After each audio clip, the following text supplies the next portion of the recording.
I am truly so excited to be speaking with you today because from literally page one of your book, Defy, I just found myself like nodding my head and feeling like this book was written as much for me as for anyone else. And I just cannot wait to discuss this with you. So thank you for being here.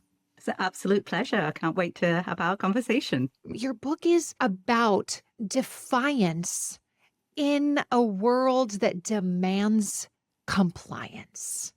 And we think of somebody who's defiant as being militant, disagreeable, insubordinate, something you'd get written up for at a job or in the military. But you actually begin your book by proposing a new definition of what it means to defy. And I would love to hear you start by talking about what do you mean when we're talking about being defiant?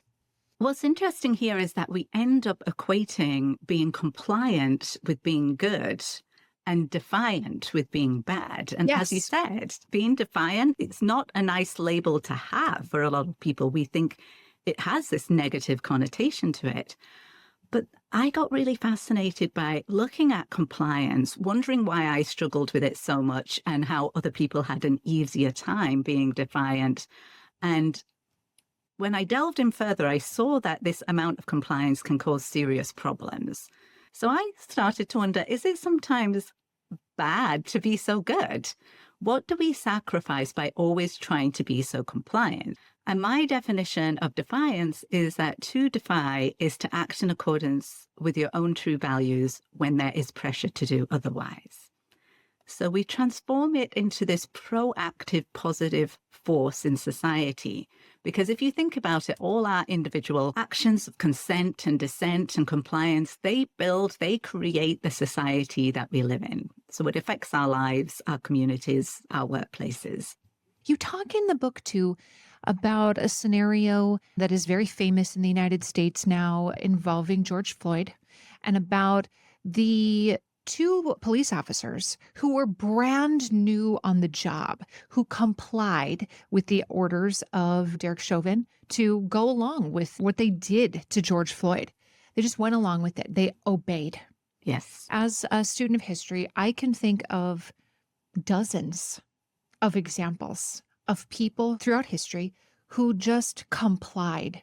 And historians will also tell you that this is how authoritarians come to power, is people pre-comply, assuming that their defiance will be unsuccessful. They pre-comply with the orders of whatever it is. 100% of the people listening to this at least want to believe themselves to be the kind of person who would not have complied with the Nazis, right? Right. But you just mentioned, and you mentioned this in the book too, that there is a very large disconnect between who we believe ourselves to be and who we actually are in terms of the actions that we carry out.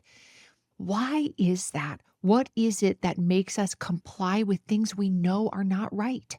So this goes back to how we were socialized. So if you had a masterclass in compliance like I did, you end up being wired to comply. It does become our default, and it makes it so difficult to actually defy in the situation. In my research, I've discovered a psychological concept that I call insinuation anxiety. And this is a distinct type of anxiety that arises when we worry that our non-compliance with another person's wishes is going to be interpreted as a signal of distrust. We just don't want to insinuate that somebody else cannot be trusted. That's very difficult for us to do. I know there are going to be people listening to this who are going to be like, I am a people pleaser. And it gives me hives to think about letting anybody down.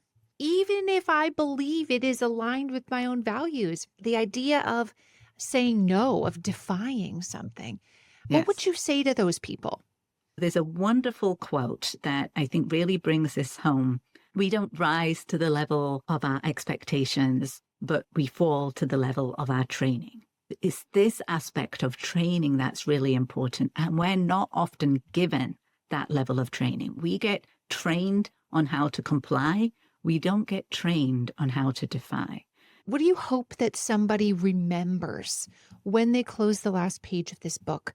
Compliance might have been your default, but it's not your destiny. So you can practice for defiance. Ideally, we're building a society where people will speak up and say no when it really matters.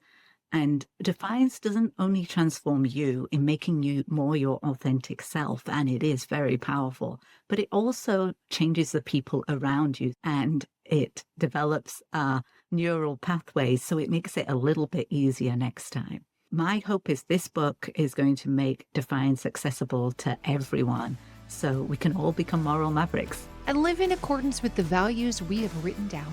Exactly.